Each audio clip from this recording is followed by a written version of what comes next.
On my way home from my part-time job, I was attacked with a baseball bat and broke my arm. Despite being hospitalized due to overwork and a fever, I couldn't get in touch with my husband, John. I finally managed to call his workplace. "Hello, I'm Ann. My husband is John Smith who works at your company. Could you put me through to him?" I pleaded desperately, but the woman on the other end responded in a puzzled voice. There's no one here by that name. "What do you mean?" I asked in a trembling voice. After speaking with the woman further, I learned that she was John's actual wife, Emma. I'd been deceived by John the whole time. Hey, Anne, who do you think is responsible for your broken arm? Who? I don't think it's directly this person's fault. I have an idea. Could you hold off on telling the cops about this person and leave things to me for a bit? I decided to trust Emma's words. "My name is Ann Smith, and I'm 27 years old. I've been a part-time homemaker for 5 years. My husband, John, is 37, 10 years older and very reliable.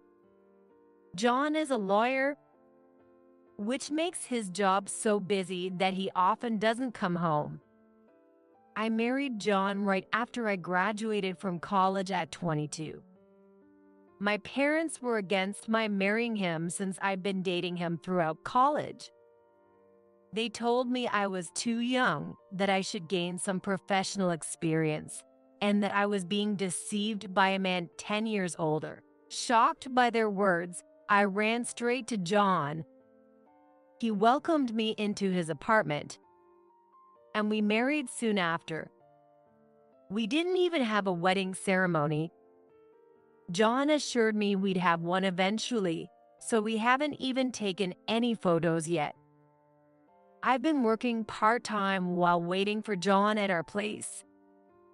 John is really busy. Hey, do you have a lot of overnight business trips?" I feel like I've been asking him this since we got married. Yes, I do. Being a lawyer is really hectic. You're young and naive, so you might not understand. But when clients are far away, I often have to travel. John often told me stories about clients who rely on him even from far away. Naively, I just believed him. I'm not one to overthink things. So when I liked John, I was all in. His line of work is something I'd never be involved with, so I just listened in amazement. Lately, though, there are more days when he doesn't come home, which probably means he's a competent lawyer, but I can't help feeling lonely. I'm the type who wants to be near someone I care about. I was always with friends back in college, joining clubs and parties. I sometimes reminisce about those fun times. Being an only child, my parents showered me with love, which made it even harder to ignore their objections and marry John. So now that I'm feeling lonely, I can't bring myself to ask my parents for help. To distract myself, I often volunteered for extra shifts and overtime to keep my time alone to a minimum. "Hey, are you not coming home again today?" Sometimes I can't bear it and call John. You know I've got work. Stop being selfish. He replied like that. Unable to hold it in, I would leave him messages saying how lonely I was, begging him to come home early, and asking when he'd be back so I could cook his favorite meal. Stop that. It interferes with my work. That's what he'd respond with. Is this just how guys are? Lately, John only comes home once a week. No, maybe every 2 weeks. I'm incredibly lonely. When I finally return home from my part-time job, I do the household chores with my exhausted body and then sleep. This has been my routine for some time now. What happened to John? He wasn't this busy back when we were dating. I wish he would be by my side more. But no matter how much I long for it, if John rejects my calls and messages, I have no choice but to bear it. Unless something really urgent happens. Then one day, I was working overtime as usual and got home late. Our apartment is about a 10-minute walk from the nearest station. It's in a residential area, but some streetlights are missing here and there, which can be a bit scary. In places where houses have been demolished, leaving for sale signs, it's like darkness and frightening. A sense of dread about what might suddenly appear wells up inside me. That's why, when I approach those areas, I always jog a little. I'm even thinking about buying a bicycle. You never know when something might happen. And on this day, that something did happen. When I checked the time leaving the station, it was already past 10 p.m. I was particularly tired that day. I work in the office of a factory, but sometimes when things get busy, I help out in the warehouse. When that happens, it's often physically demanding. Today, there was a report that the ordered products were wrong, so I went to the warehouse to check the inventory, repeatedly loading and unloading several boxes. I was also running around everywhere, coordinating with people out in the field. As a result, my feet and body were completely exhausted. I found myself dragging my heavy feet. That's when I sensed something. I felt a presence behind me. When I stopped, someone stopped. When I started walking, someone moved too. After repeating this a few times, I realized I was being followed. I have to escape, but my legs were too heavy and wouldn't move well. I tried to run, but my fatigued legs wouldn't carry me forward properly. Noticing my movements, the person following me ran toward me. Startled, I turned around. A small figure was raising something at me. I'm going to get hit. I instinctively protected my head with my left arm. Bang! A massive shock and pain shot through my elbow. I looked to see a bat striking my arm forcefully. I lost my balance and fell. My bag fell with me. The person tried to hit me again. What should I do? I can't afford to get hit repeatedly with something like this. In my panic, I reached for my smartphone, which had fallen out of my bag. In a blind frenzy, I pressed the camera shutter. The flash pierced into the attacker's eyes. With the lock screen on, only the flashlight and camera could respond immediately, but at that moment, I didn't care which one. I was desperate to blind the attacker for just a moment, frantically pressing my finger on the button. That's when I realized the person was a woman. No, I had a hunch. As she approached, a faint scent wafted over. It seemed to be her shampoo mixed with a familiar smell. The same scent as John. I muttered almost unconsciously. She threw down her bat and quickly ran away. The bat clanged as it rolled away. I stayed crouched there for a while, unable to move. Not only that, but my arm, which she hit, hurt terribly. Realizing this was serious, I fiddled with my phone and called the police in a shaky voice. I sat slumped on the ground until a police car and ambulance arrived. The police must have assessed the situation because they called for an ambulance as well.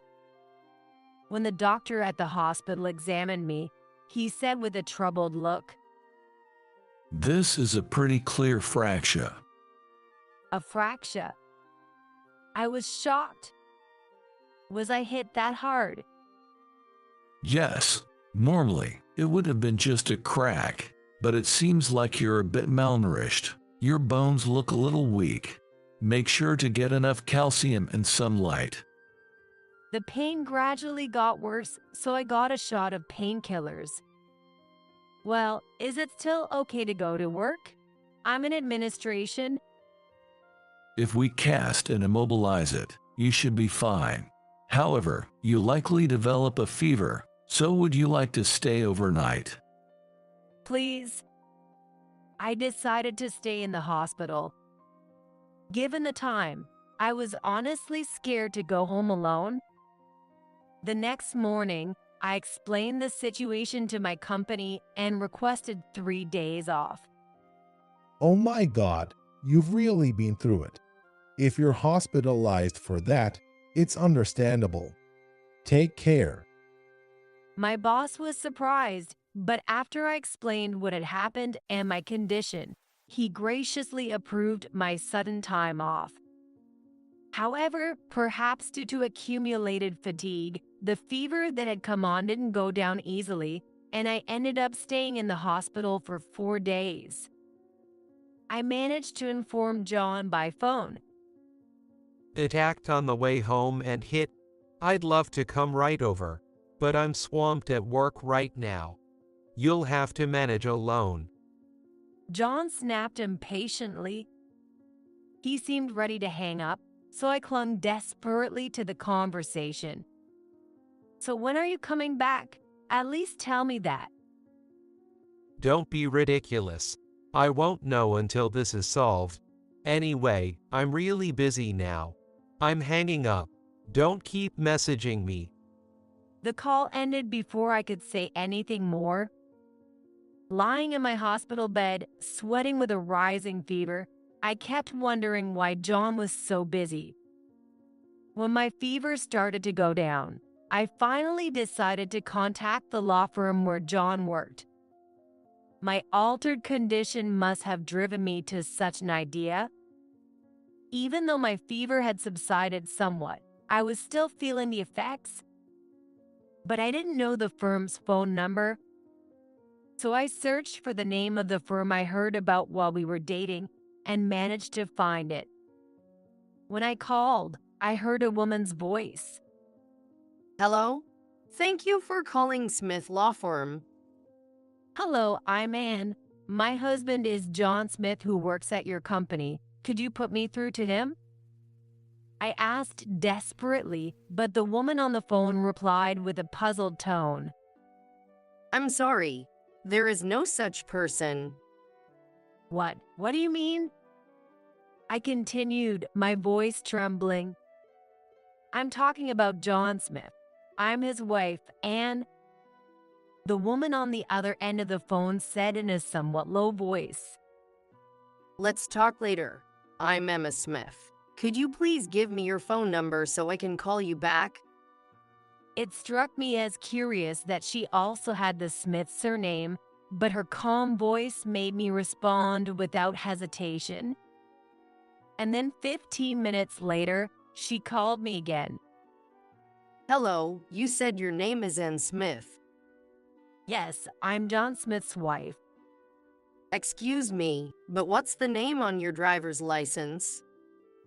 Amy abruptly interrupted. The name on my driver's license. Yes, please tell me the name on license you have. Puzzled, I took out my license that I had just used recently. It's M. Williams.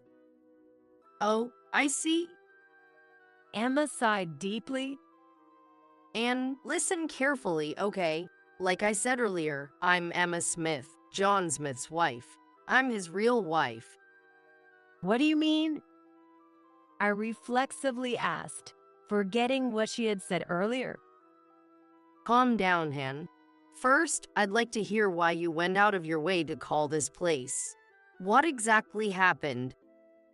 Oh, I'm sorry. 2 nights ago, on my way home from work, I was attacked by a stranger with a bat and broke my arm.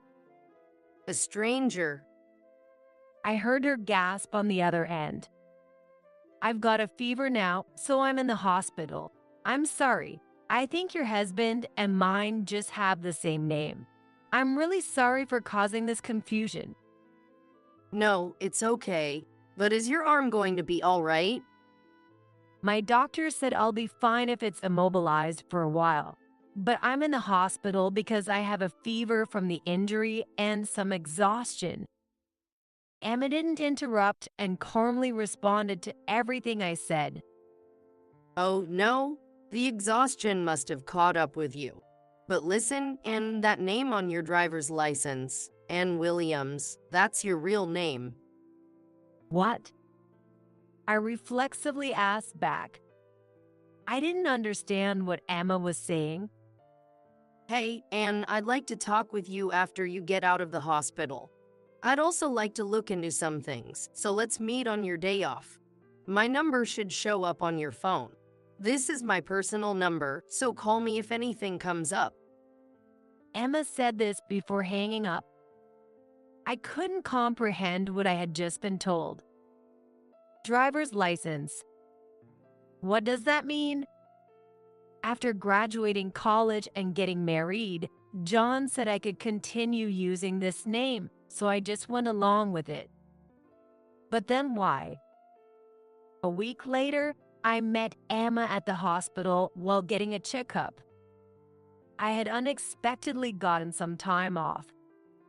I told the office I was out of the hospital, but my boss said, looking a little concerned, You always work so diligently, so think about your health once in a while. And I'm sorry we have you, a part-timer, working late into the night. We got you home late, and that's why this happened. It was painful to think I'd made everyone worry. No, it's my fault for insisting on working so much. I apologize if my absence disrupts anything. You're very honest, which is good, but you're also a bit reckless sometimes. Yeah, Anne's a good person, but she makes me worry sometimes. Even my coworkers said things like that. So I decided to take 10 days off. Though it's mainly an administrative job, it still requires frequent use of my arms. Productivity would drop if I tried to protect my arm constantly. Besides, I'd accumulated quite a bit of paid leave. It was as good a time as any to use it up. When I informed Emma about it, she arranged to meet me at the hospital. We drove in Emma's car from the hospital to a cafe to discuss the matter. Inside, each table was partitioned, so even if we spoke a little louder, our conversation wouldn't carry too far. Emma began speaking. Let me introduce myself again. I'm Emma, John Smith's wife, and we've been married for 10 years. I also work as a lawyer in the same office as him. You called yourself John's wife, but you're not officially married to him. After saying that, Emma placed her phone in front of me, showing a wedding photo and a copy of their marriage certificate. The reality she had mentioned on the phone, which I had unconsciously stopped thinking about, was now right in front of me. I felt dizzy.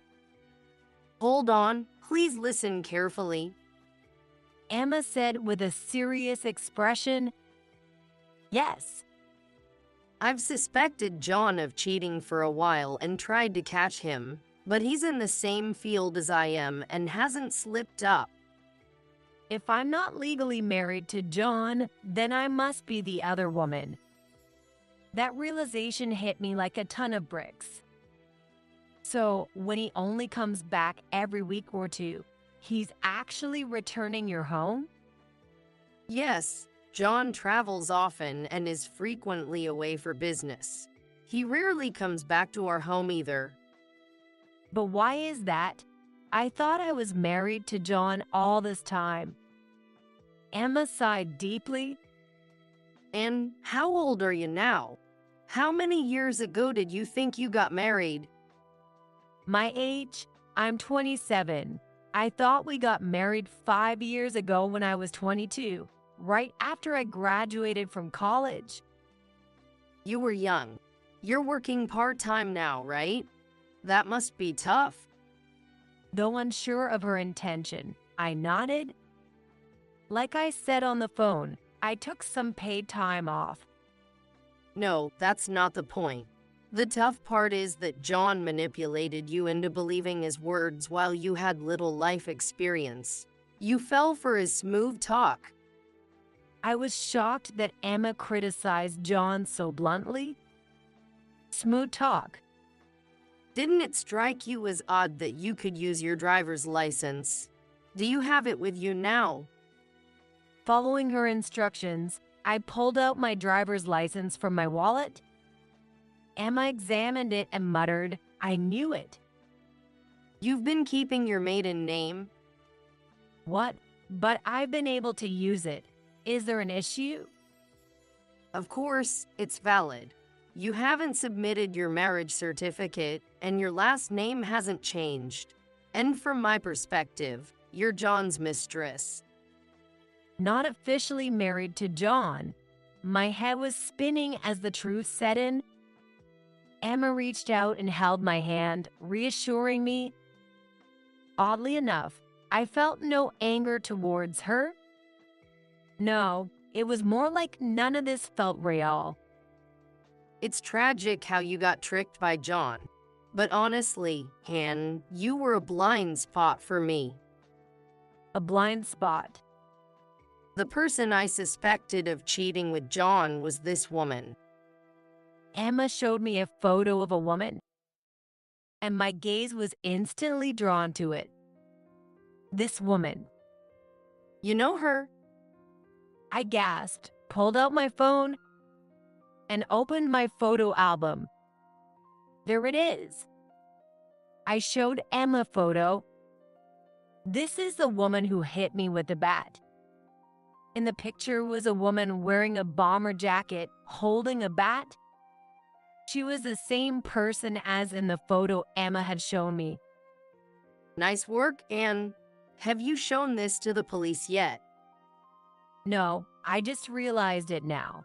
I'm really slow to notice these things. Emma smiled wryly at my comment and looked down briefly. Just a moment, she said, then paused to think.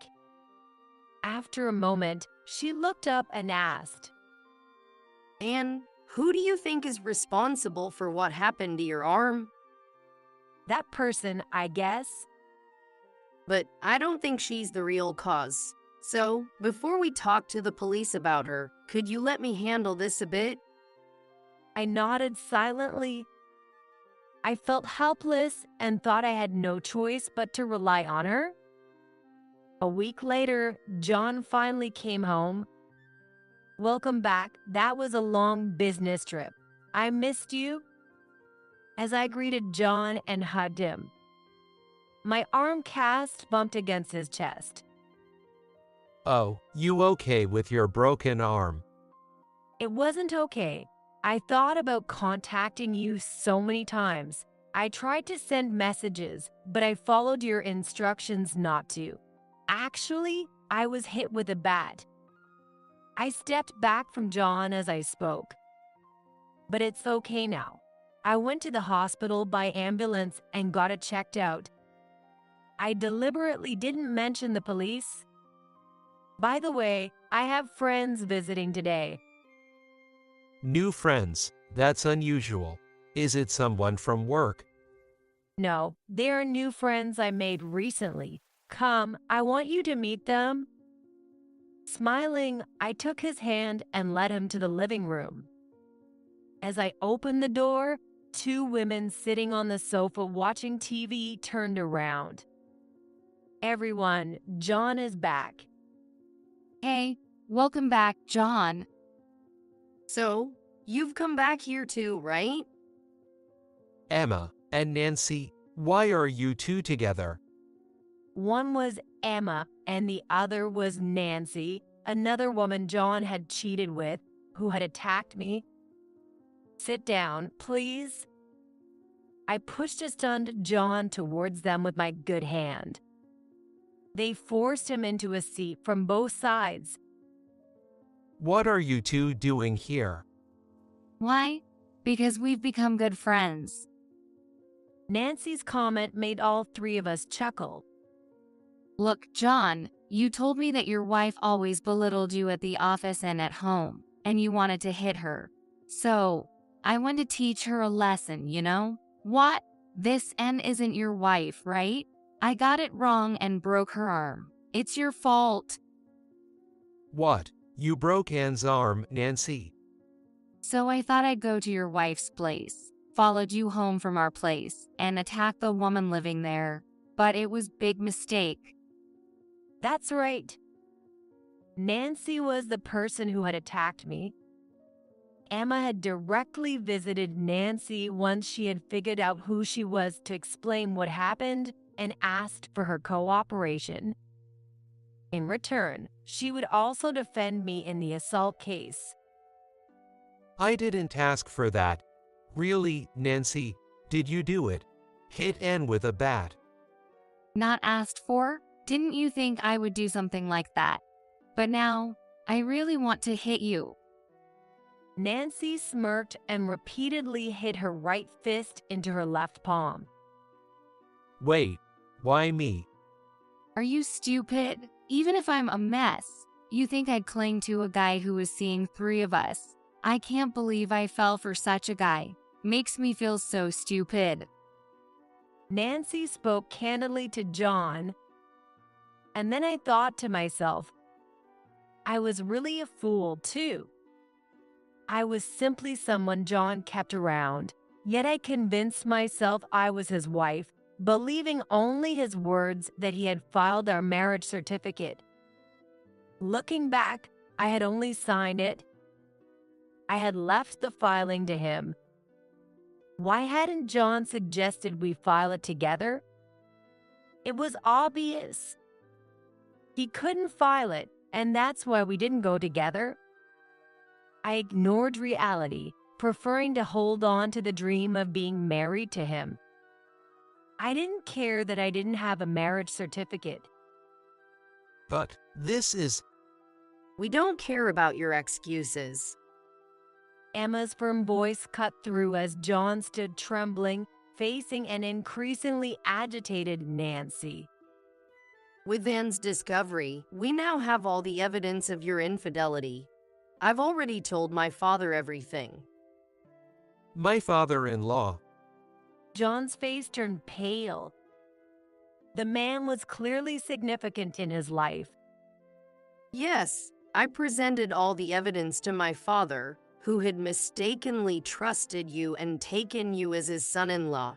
He transferred the rights of the firm to me. So, as the new CEO, here's my first decision. John, you're leaving the firm, and I'll also report your actions to the Bar Association. What? Yes, that's my father's firm. You joined as his son-in-law and became the next director, but letting someone with questionable ethics continue would be a credibility issue for our firm. My father wouldn't allow me to remain with someone like you. So, you're going to sign this too? Emma took out a divorce paper and stamped it down on the table. Seeing it, I spoke up too. John, you didn't even file our marriage certificate. John looked up at me, sweat pouring from his forehead. But you never asked about it. So you think it's okay to deceive young women? Emma, isn't he in the legal profession? Yes, and it's embarrassing as a fellow professional. Watching John squirm in front of these two, I felt a pang of shame. Not just for him, but for myself too. How could I have spent every day agonizing over such a person, just waiting patiently? As these thoughts crossed my mind, I heard Nancy's voice. Hey Emma, mind if I land one on him? What should we do? If you hurt anyone else, your charges will just pile up. That's fine. You're gonna defend me to the fullest, right? Emma flashed a smile. Sure, why not? Then she stepped away from the two. All right. Stop it. Do you think I'd hit you? Nancy swiftly took something out of her bag. A red and yellow canned good that looked a little bloated. Emma then quietly approached and whispered to me. And as soon as Nancy throws that at John, we leave the house. What? As we exchanged those words, Nancy advanced towards John. Thanks for everything. This is my way of repaying you. Nancy threw the bloated can as hard as she could. It smacked against John with a dull thud and fell to the ground. Let's go, Emma ordered. We swiftly opened the living room door and headed for the front entrance. As we stepped out and closed the door, a loud scream echoed from inside. Oh no. Close the door now. The urgency in Emma's voice was clear. What exactly had Nancy thrown at John? Wow, it worked. Totally worth the $65. $65 for that can. Emma couldn't stop herself from laughing loudly too.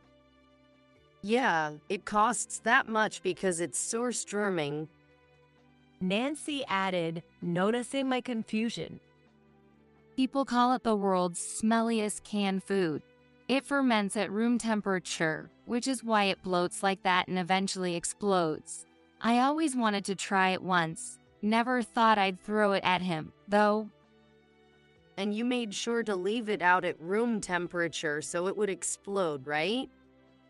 Amy asked through her laughter. That's why I told Anne to send her things to her family or somewhere else in advance. This place will probably be unusable for a month. Unusable? As soon as I heard that word, I couldn't help but laugh from the pit of my stomach. The image of John, who always tried to act cool, flashed in and out of my mind. All right, Emma, I'm gonna turn myself in. Come with me. Of course, whether you'll be charged or not is up for discussion, so Anne, you'll come too. Wait a minute. I asked the two to step back from the door a little. What are you doing? I took a deep breath, flung open the door, and shouted, "It stinks. What's that smell? I won't live in this place anymore, and I'm never coming back. You've been lying to me this whole time, and I hate you." Slamming the door shut, my eyes watered from the strong smell leaking out. I coughed but laughed until tears ran down my cheeks. The three of us quickly headed to the police station. Still, I had already decided to settle. After all, Nancy was one of the victims of John's lies. I also felt a strange kinship with her for the way she acted toward the person who hit me with a bat. Maybe it sounds too naive. It's true. And I'm naive and too trusting, making me appear foolish. But right now, I feel a strong sense of solidarity with those who were deceived by the same man. And Nancy's way of getting revenge on John was just too funny. After hearing the story from Emma, she immediately apologized to me and promised to cover my medical expenses fully. Emma wouldn't charge us either. It was clear that I had been completely deceived, believing John's lies about being married and not knowing about his family. Basically, he just liked young women. Emma said after everything was settled. You started dating him in college, right? Did John offer to pay for things? No, I thought it was real love. I really cared about him. He probably exploited that. She sighed again. Still, being married to a guy like that was a mistake itself. By the way, the can exploded in that room, leaving behind a horrendous smell that kept John from appearing in public for a while. Of course, the room he had used to keep me locked up was rendered uninhabitable too. Emma later told me that even cleaning the place required a special crew and was very expensive. On top of that, she filed for divorce and demanded substantial compensation for his infidelity. And then there was the issue with the bar association that John let slip when Emma fired him. Reporting his actions to the association got him erased from their directory. I don't fully understand the details, but apparently lawyers can't work unless they're in the bar association. How will John manage these huge payments? It's not my concern, but losing the hard-earned license that must have taken so much effort to obtain, could John really be even dumber than me? Either way, the cost of what John did to us 3 women is high. I hope he learns his lesson. I returned home and am now preparing to find a new job once my arm heals. I quit my part-time job of 5 years to move back my parents' home after this ordeal. When I went to send my things to my parents' house, Emma came along to speak to my parents. She even connected me with some nearby law firms for potential job opportunities. So, I'm now preparing for job hunting. Incidentally, my parents had a rough idea of where I was and how I was living. All the official documents were delivered to my parents' address. They also received a notice of medical expenses, and my parents seemed to be worried about me. They were relieved to know that I hadn't suffered any major illnesses or injuries and hadn't had any children. In short, my parents were patiently waiting for me to wake up on my own. I really was naive. By the way, Emma, Nancy, and I created an online group to exchange messages. We also plan to celebrate with a dinner together once I find a new job. At that time, we intend to share a good laugh about John's current situation. Although I wasted 5 years of my 20s, I'm now determined to face my own weaknesses and become self-sufficient.